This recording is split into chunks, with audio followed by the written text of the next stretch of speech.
Pai, é um choque. Se possível, aparta, essa é a minha vontade.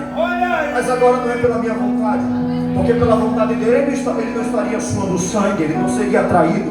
Mas por que ele passou por tudo isso? Pelo mesmo propósito de Marcos. Qual o propósito de Marcos? Mostrar Jesus como um servo sofredor. Porque quando a gente compreende que Jesus é um servo sofredor, o nosso sofrimento começa a fazer mais sentido. Você pode dizer amém? Pode abrir minha bolsa e colocar dentro de ficha. A alma dele está angustiada.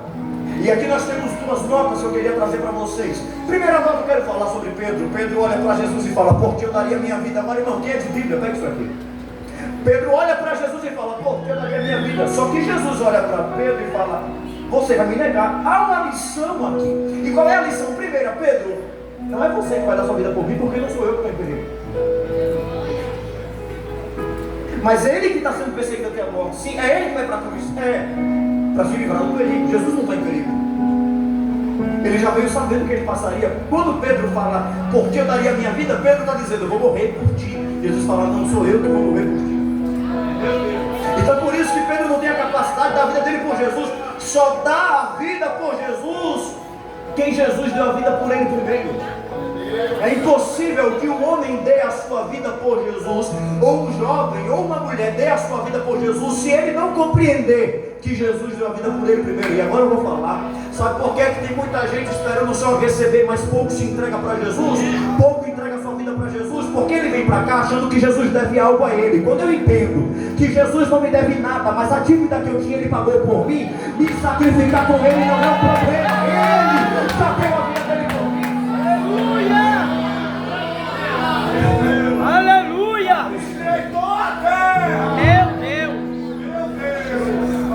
Eu vou dar minha vida por ti, você não vai dar sua vida por mim, porque eu não dei minha vida por você primeiro. Não sou eu que estou em perigo, quem está em perigo é você, porque nem vida você tem. Você vai ter agora que eu vou dar minha vida por você. Como é que você vai dar por mim uma coisa que você não tem? Por isso que eu te dou vida, depois você dá ela para mim. É isso que acontece.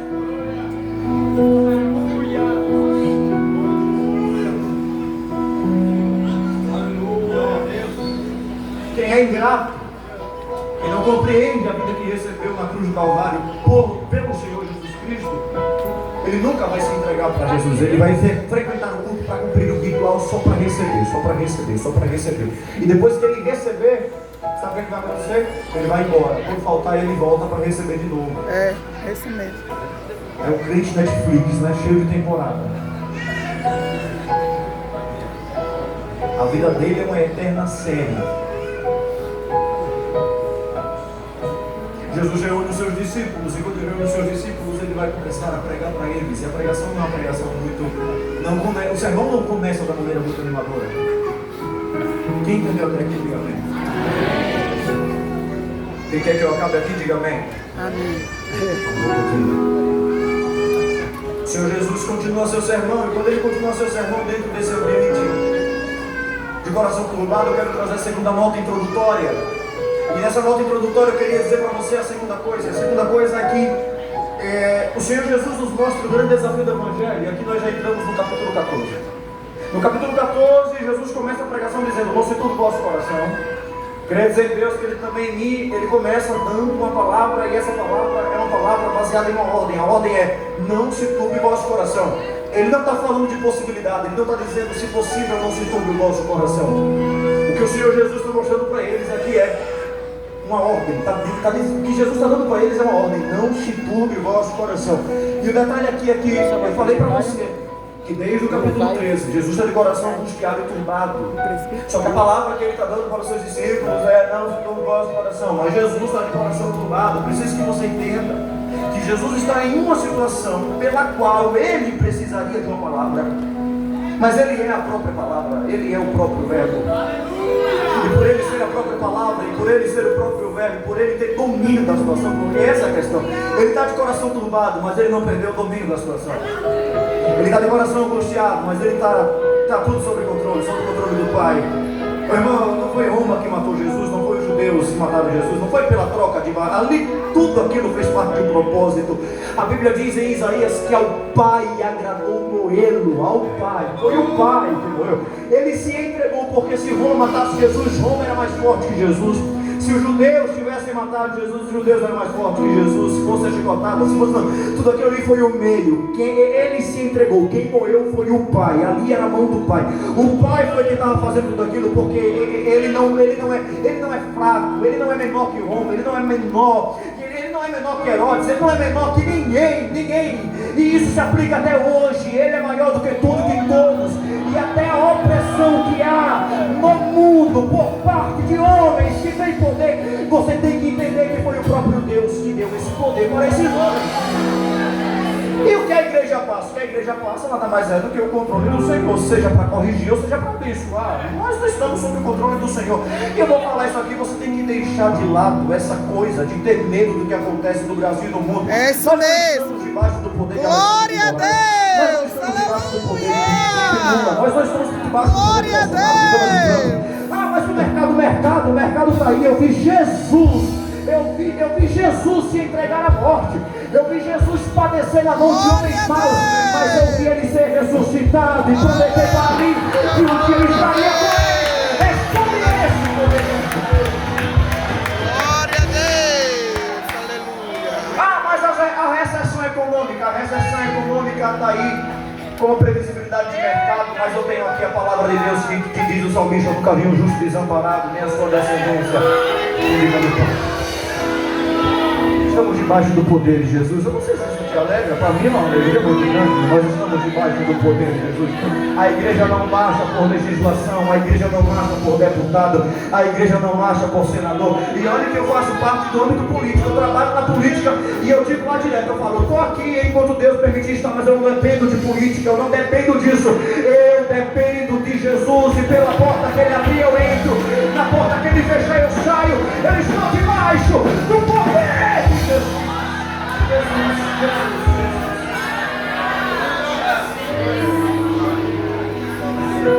Mas aqui é um grande desafio do Evangelho. E qual é?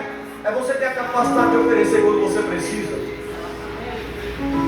O Senhor Jesus está trazendo para eles uma palavra de ordem. Não estude o vosso coração, sim, mas ele está de coração do Pai, está. Mas mesmo assim ele está pregando. Não estude o vosso coração. Pode ficar atrás da senhora. Vai ter horas que, irmão, esse é o grande desafio do Evangelho. Pastor, só diz, abraçar quando precisa de abraço, confortar quando precisa de conforto, enxugar as lágrimas quando você está chorando. Mas a questão é que quem está debaixo do objetivo não fica perdendo o otimismo. Porque ele sabe que enquanto ele faz a parte dele, Deus também continua fazendo a parte. Aleluia, Jesus. E deixa eu falar para você, para ver se eu melhoro isso aqui. Só o fato de você ter a oportunidade de servir em meio às dores já deveria ser um conforto para você.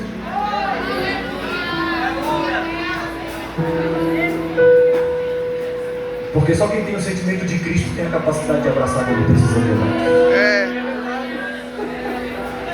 Só quem tem o sentimento de Cristo tem a capacidade de alimentar quando se está com fome.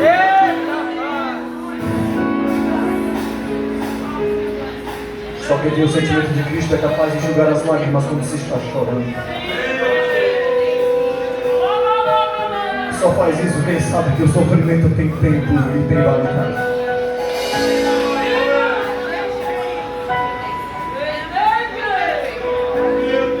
Deixa eu continuar.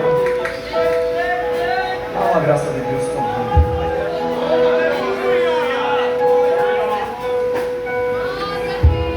A ordem do Senhor é: não se turbe o vosso coração, credes em Deus, credes também em mim. Na casa do meu Pai há muitas moradas.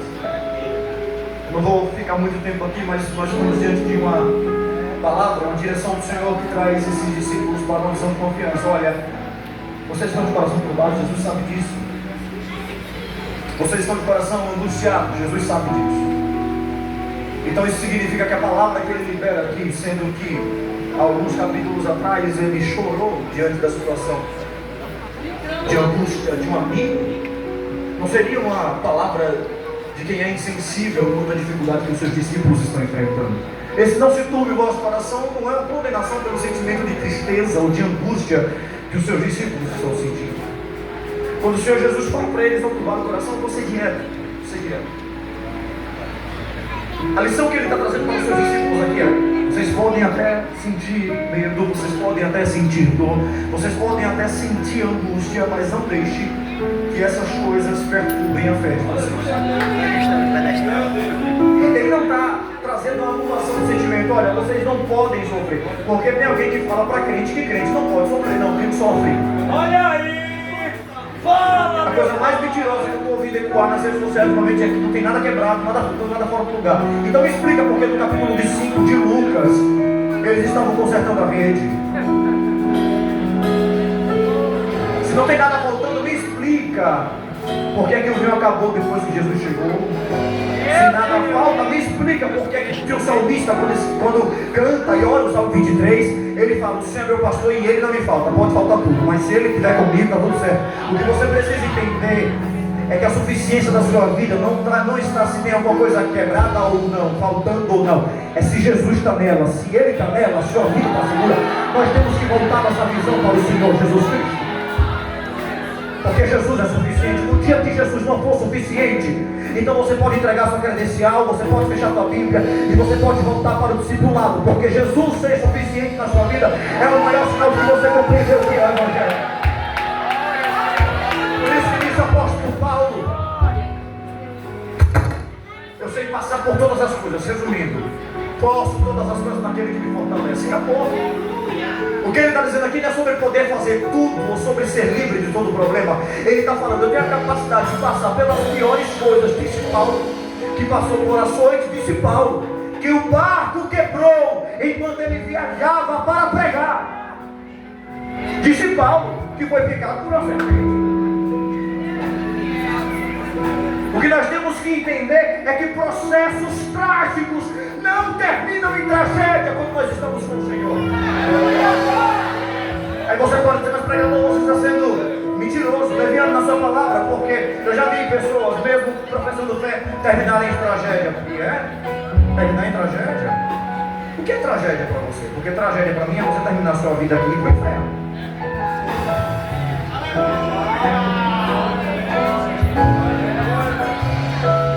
Em 2012 eu sofri um acidente, quase morri. O médico falou bem assim: olha, eu vou ter que deixar ele de observação porque ele tem risco de ficar paraplégico.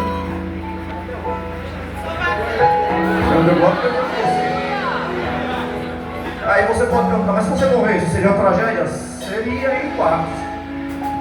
Porque eu sei que eu encontraria Jesus. Então se eu encontrasse Jesus, então não era tragédia, era destino. Aleluia. Aleluia. Tragédia é perder o destino. É. Não se turbe o nosso coração. Não sei se você está entendendo, mas eu vou com a minha própria aplicação. Eu quero falar para você aqui, é que é mista que você passa por todo tipo de dor, todo tipo de mazela. Aí você diz: mas pregador, a Bíblia diz que Jesus levou sobre ele. Levar sobre ele não quer dizer que ele levou ao ponto que você não passa, não é tirar de você. Levar sobre ele é dizer que ele não tirou de você, mas ele também não deixa de entender o que você passa porque ele levou sobre ele. Então ele entende, ele sabe de tudo.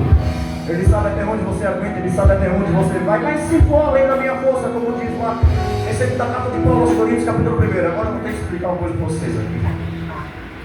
Porque alguém fala bem assim: mas nós não passamos por prova que nós não podemos suportar. De fato, de caráter. Mas de tribulação a gente passa por coisa que não suportamos. Ou vai dizer que você nunca disse: agora eu não posso fazer nada, e abriu mão de alguma coisa. Por que você abriu mão? Porque não podia suportar. Mas a questão é que o seu coração não se turcou. Então tem situações que você não suporta, porque se você suportasse tudo, você seria o seu próprio Deus. Então sabe como é que Jesus nos reduz e nos traz para confiar nele? Mostrando que você não pode confiar em si mesmo. Por que você não pode confiar em si mesmo? Porque você não suporta tudo. Mas Jesus suportou. Eu vou mostrar para você uma coisa que você não suportou. A cruz que era para você, Jesus teve que levar para ele. Te dar uma cruz proporcional ao peso que você consegue carregar.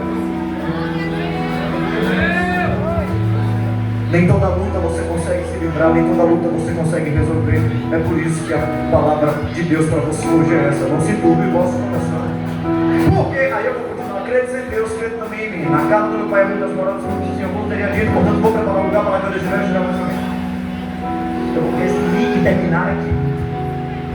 Porque eu não quero falar muito, eu quero falar sempre. Isso significa que eu quero voltar mais vezes. Quando nós olhamos para... Quem entendeu até aqui, diga amém. Pense o pregador que se preocupa com o entendimento do povo. Você entendeu mesmo? Então, quando o Senhor Jesus fala isso para eles, vamos construir aqui o pensamento. A situação é complicada, a situação é difícil, eles estão de coração turbado. Nós olhamos para o Senhor Jesus Cristo agora também de coração turbado, nos trazendo a lição de poder ofertar quando nós precisamos. Mas nós olhamos agora para Jesus dizendo para eles não turbarem o coração. Isso significa que mesmo diante das lutas você pode continuar crendo. Mas essa fé é motivada por uma coisa. O quê? Crer em Deus, crer também em mim. Eu quero trazer somente uma colocação aqui, que é que enquanto você não colocar os seus olhos em Jesus, repito, sobre a suficiência de Cristo, enquanto você não colocar os seus olhos em Jesus, a chance de você naufragar na sua fé é muito grande.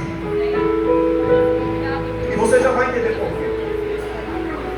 Crer em Deus, crer também em mim. Na casa do meu pai é muitas moradas, se não fosse assim eu não teria dito. Portanto, eu vou preparar os lugares para que onde eu estiver, para que onde eu estiver, para que onde eu estiver, estejais vós também. Queridos, nós temos aqui uma grande lição. Portanto, eu vou preparar os lugares para que onde eu estiver, estejais vós também. Vou repetir só mais uma vez. Portanto, eu vou preparar um lugar para que onde eu estiver, estejais vós também. Então vamos lá construir o pensamento. O que o Senhor Jesus está dizendo para os seus discípulos é a seguinte coisa aqui, irmãos. Nós estamos aqui na última ceia de Jesus, tá? Nós estamos aqui na despedida do rei. E nessa despedida o que o rei vai falar para eles é tudo isso aqui. Capítulo 13, capítulo 14, capítulo 15, 16. E esse ponto é um ponto de esperança, porque o que Jesus está falando para eles é mais uma vez a esperança última. Isso aqui já quebra esse falso evangelho que estão pregando para a gente. Porque aqui não é a palavra do Senhor, não é: olha, não se turbe o vosso coração, porque de todas as lutas eu vos livrarei. Não se turbe o vosso coração, porque eu vou impedir que você passe pelas dores. Você está falando do pregador, você está dizendo para mim que então é da vontade de Deus se eu sofra? Também não. Então que confusão é essa, pregador? Não, não é confusão nenhuma. Só quero que você entenda que assim como a vontade de Deus não é diretamente que você sofra, a vontade dele também não está ligada a não permitir você sofrer. Então qual é a vontade de Deus? É que você o conheça e o enxergue no meio dos sofrimentos que ele vai aproveitar quando você passar. Passar por sofrimento é algo natural, culpa do pecado. É basicamente isso. O que ele está dizendo para os discípulos é: vocês sofrerão. Você lembra de Jesus com Pedro? Quando Jesus olhou para Pedro e falou: Pedro, esta noite, homem, o diabo pediu, Satanás pediu para peneirar você. E o que Jesus falou para ele não foi: eu vou te livrar. Ele falou assim: mas eu roguei ao Pai que a sua fé não me fure. Sabe o que ele está dizendo, Pedro? Se prepara, porque esta noite você vai passar pela peneira de Satanás. Não é de Deus. Só que quando o Satanás te peneira, quem te sustenta é Deus. Eu não sei se você entende isso aqui, mas eu vou liberar essa palavra. Independente do que você passe, se for fruto do pecado, se for apenas uma permissão de Deus, ou se for o peneirar de Satanás, se for a prova, seja lá o que for, o que importa não é o motivo, o que importa não é de onde veio, o que importa é o pra quê. O Senhor está te aperfeiçoando e você permanece na mão daquele que venceu o mundo. Eu não sei se você se alegra, mas eu quero falar isso aqui. Você está na mão de Deus, você está na mão de Deus, você está na mão de Deus, está na mão de Deus, está na mão de Deus, está na mão de Deus. Ele não perdeu você de vista.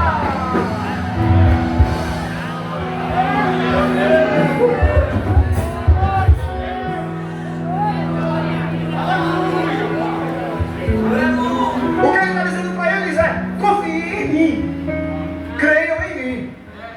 Pelo quê? Pela razão de que eu estou preparando um lugar para vocês. E aqui nós entramos na conclusão da mensagem. O que o Senhor Jesus está dizendo para eles aqui são algumas coisas. Primeiro, minha presença é garantida. Segundo, tem um lugar que é garantido. E terceiro, essa é a sua última esperança.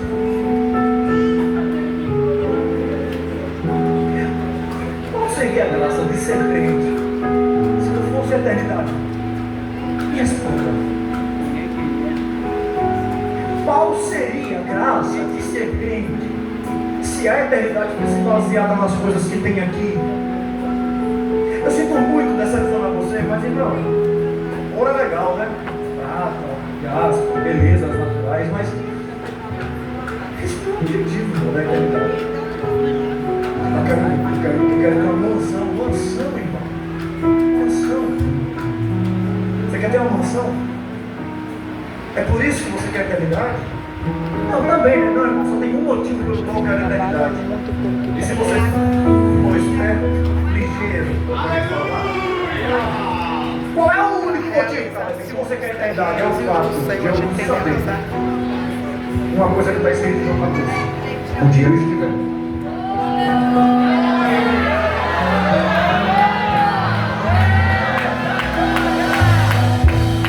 Eu não sei se você se alegra com isso, mas eu vou liberar essa palavra.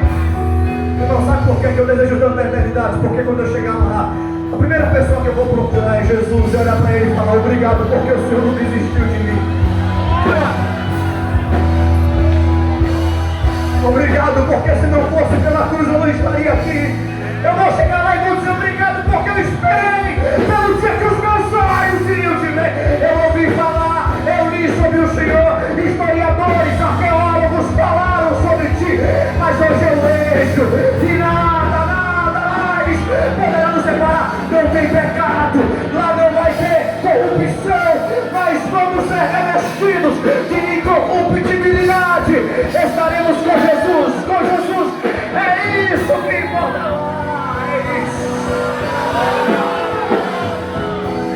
Não era um sonho, era realidade. João viu as cidades para os crentes sendo preparados.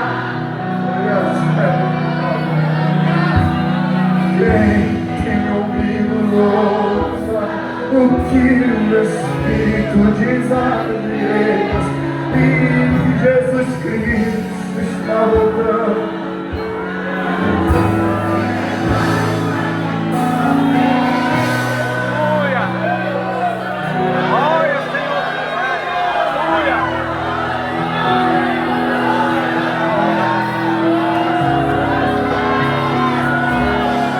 As lutas me lembram que o céu não é aqui. Os sofrimentos te lembram que o céu não é aqui. Então, se você já está sentindo essa palavra penetrando no seu coração, comece a agradecer a Ele. Obrigado por me mostrar que o céu não é aqui.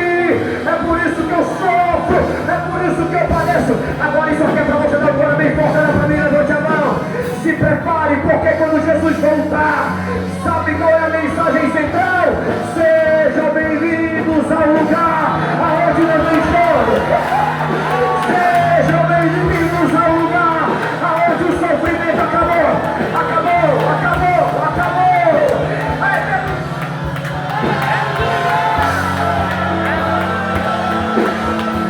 Aleluia, só quem espera Jesus voltar, levante a mão. E agora libere a palavra para ele. Só quem espera, meu Deus, meu pastor, tenho a esperança sendo renovada. Tem crente sendo renovado. Não desista, não volte atrás. Está doendo, está chorando, está sofrendo, mas a eternidade é ali. Aleluia. Cadê a igreja aqui agora? Cadê a igreja aqui? Cadê aqueles que são batizados? Cadê aqueles que esperam Jesus voltar? Agora, deixa a lágrima rolar. Essa manhã é manhã de renovo, deixa a lágrima. Deixa o glória.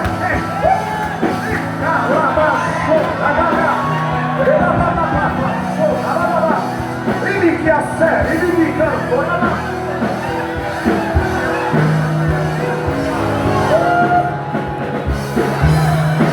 João viu a cidade santa para os crentes.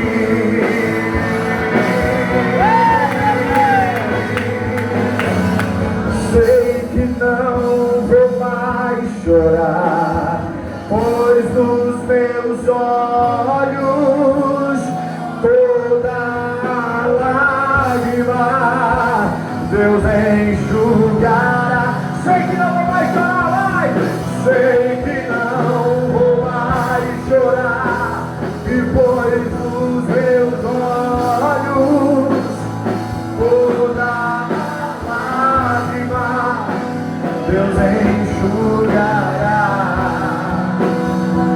Chega lá, a igreja. Eu quero ver a face.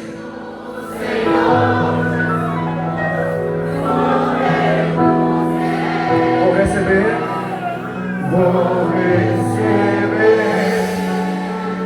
nas mãos do meu.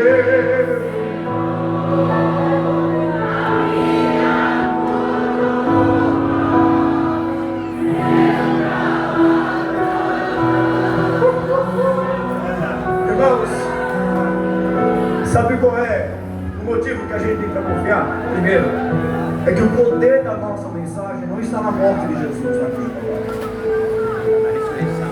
O poder da nossa mensagem está no fato de que ele morreu na cruz, porque vários morreram na cruz.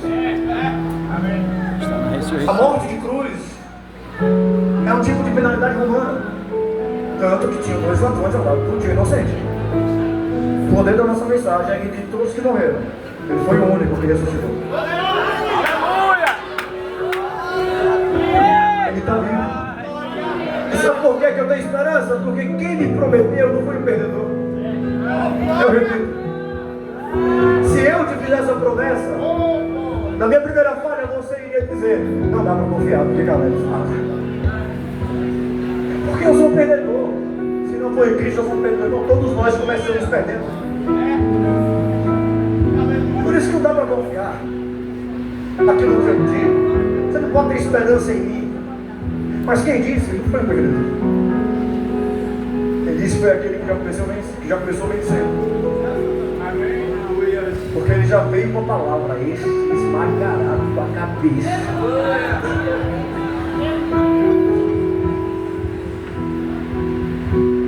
Onde está o morto com a vitória? Onde está o inferno de tua vida? Onde está o morto com a vitória? Onde está o inferno de tua vida? Onde está o morto com a vitória? Onde está o inferno de tua vida? Jesus,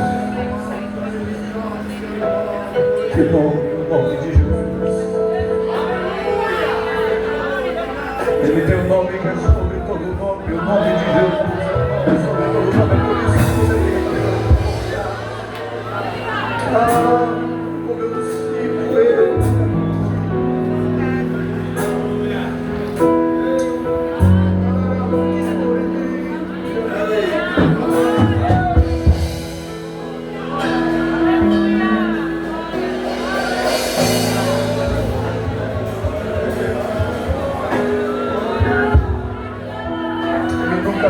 Seria fácil, mas ele prometeu estar conosco até hoje.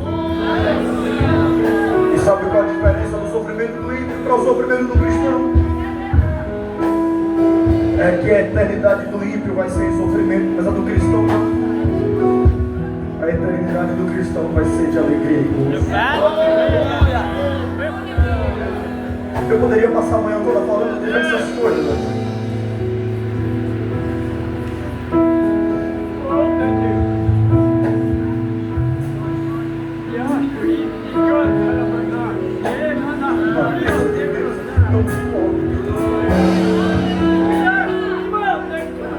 Jesus está dizendo para alguém aqui: eu não sou insensível contra o seu sofrimento.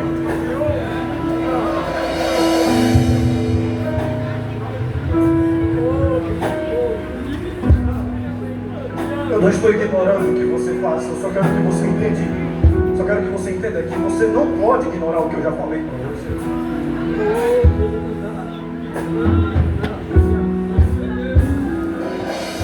É que por mais que você não consiga vencer todo o sofrimento é suportável. E tem coisas que é Jesus que vai vencer por você.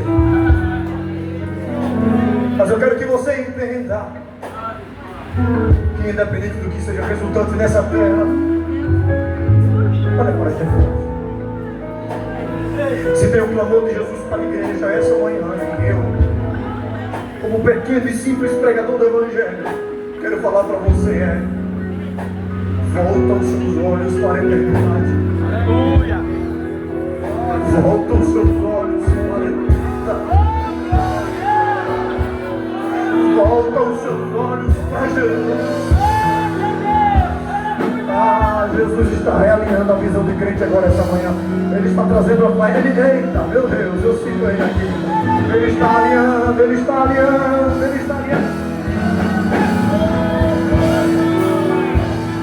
Irmão, eu não sei se você está vendo do seu lado alguém que você possa, se for mulher com mulher, homem com homem, a não ser que seja um casal de homem e mulher, mas se você vê que tem alguém aí do seu lado, com lágrima nos olhos, com mão no meio do coração, de cabeça baixa, ou sendo ministrado, você poderia dar um abraço nele, um abraço nela agora? Porque eu encerro agora. Uma das coisas que Jesus ensinou para nós na sua despedida, pastor, é que tudo aquilo que ele falou seria mais fácil de cumprir se andássemos assim.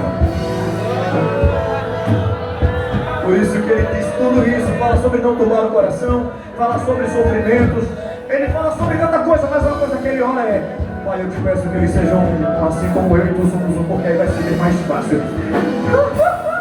Enquanto a eternidade não chega, nós caminhamos juntos. Oh, será que você pode olhar para cá do seu lado e falar para ele, falar para ela: eu preciso de você. Você precisa de mim, pode contar comigo, você é meu irmão, você é minha irmã. Fala isso. Vai, tem barreira sendo quebrada aqui essa manhã, tem barreira sendo quebrada, vem.